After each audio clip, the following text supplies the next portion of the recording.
Matagal-tagal na ring tahimik si XRP pero mukhang may paparating na malakas na galaw base sa analysis ng isang top analyst. Ang tanong ng marami ngayon, bibili na ba tayo ng XRP o maghihintay pa? Ayon sa isang kilalang analyst na si Daniel Liu ng Virtual Bacon, may malapit ng maganap na malaking signal na posibleng magpataas kay XRP sa bagong all-time high. Pero teka, hindi pa ito yung tamang oras para bumili ayon sa kanya. Kaya ayan, sa video na ito ay himay-himayin natin ang buong analysis nitong si Ginoong Liu at tingnan natin kung ano ang mga posibleng senaryo at syempre aalamin din natin kung ano po ang posibleng epekto nito para sa atin bilang mga Pinoy crypto traders at investors ni XRP. Ayan, bago po tayo magpatuloy ay pakibasa na lamang po muna ang disclaimer dito sa ibaba ng ating screen. Ngayon ay simulan po natin sa unang katanungan kung bakit sinasabi ng analyst na hindi pa dapat bumili ng XRP. Ayon po kay Ginoong Daniel Liu, kahit bumagsak ng halos 37% si XRP mula noong peak price niya nitong nakalipas po na January, hindi raw ito dapat katakutan. Sa katunayan, ito raw ay isang healthy trend o natural na paggalaw para sa isang malakas na altcoin tulad na XRP. Ganito raw talaga ang pattern ng mga coins na mabilis ang unang pagtaas sa bull cycle. Madalas po silang bumabagsak ng sandali kumpara kay Bitcoin bago muling sumabog pataas.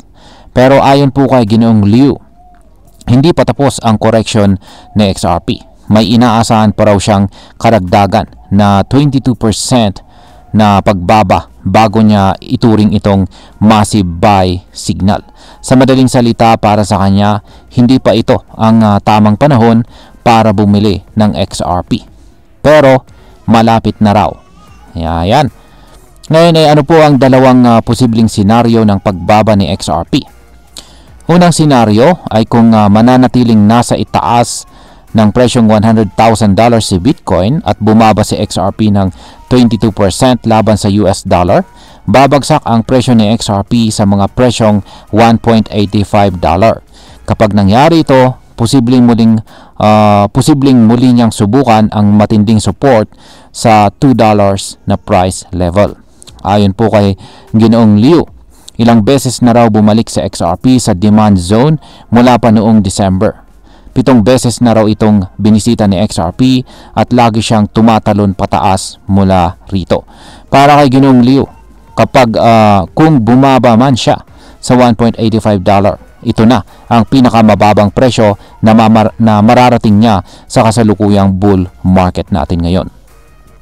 Ang ikalawang senaryo naman ay kung patuloy lang sa pag-ipon sa kasalukuyang presyo si XRP at umakyat si Bitcoin sa 22%, yan ulit, papunta sa bagong all-time high, mangyayari pa rin ang 22% retracement sa chart na XRP laban kay Bitcoin. At ang resulta, mas mura sa XRP kung ikukumpara kay Bitcoin at lalong magiging kaakit-akit para sa mga malalaking investors.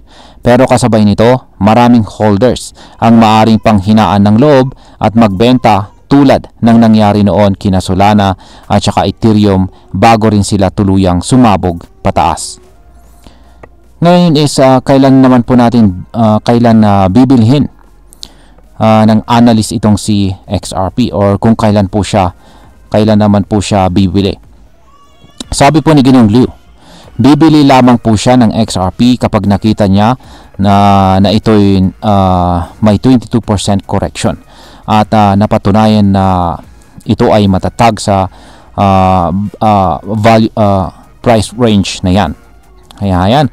Kapag nangyari po yan ay handa na raw siyang hawakan or i-hold sa XRP para sa next explosive run nito. Wala po siyang binigay na eksaktong presyo kung saan pupunta si XRP pagkatapos ng pagbili, pero may ilang mga predictions mula sa ibang analyst na nagsasabing posibleng pumalo siya sa presyong $6, $13 o $22. Ngayon is ano po ang mga bullish targets para kay XRP? Sabi po ni Ginoong Peter Brandt, isa po siyang kilalang market expert, si XRP daw ang everyone's favorite ngayon. May mga analyst tulad po ni Smoke na naniniwala na si XRP ay kayang lampasan si Ethereum bilang pinuno ng mga altcoins. Kapag nangyari ito, posibleng umakyat po siya hanggang $6. Samantala si Egrag Crypto naman, isa ring analyst, ay mas bullish pa. Ayon sa kanya, posibleng umakyat po si XRP sa $13 to $22 base sa chart pattern na tinatawag niyang bullish engulfing, at makikita po ito sa yearly chart. Kung totoo ang kanilang mga predictions, mukhang napakalaki ng potensyal na XRP. Pero ang tamang timing ng pagbili ang siyang pinaka-importante sa ngayon. Ngayon ay pag-usapan naman po natin ang posibleng maging epekto nito para sa atin bilang mga Pinoy crypto traders at investors ni XRP. Para sa atin dito sa Pilipinas, malaking bagay ang mga ganitong klase ng analysis. At bakit? Dahil madalas tayong maunang bumili kapag trending ang coin. Pero hindi natin nasusuri kung nasa tamang presyo ba tayo para pumasok. Kung ikaw po ay isang Pinoy crypto trader o investor na may balak pumasok dito kay XRP, maganda munang maghintay at mag-observe. Yan, mag-obserba. Huwag po tayong padalos-dalos. Ang sinasabi po ng analysis ni Ginoong Liu ay may posibilidad pang baka bumaba sa XRP bago ito muling umakyat. Kung maghintay po tayo ng tamang timing, mas lalaki po ang ating kita at mas bababa ang ating risk. Yan. Bilang panghuli ay ang masasabi ko naman tungkol dito ay sa totoo lang, maganda po ang ipinapakita ni XRP bilang isang long-term investment. Lalo na kung totoo ang mga sinasabi ng mga analyst. Pero dito sa mundo ng crypto, hindi po sapat ang hype. Kailangan nating intindihin ang mga patterns, technical analysis at syempre gamitin ang disiplina sa pagbili at saka pagbenta.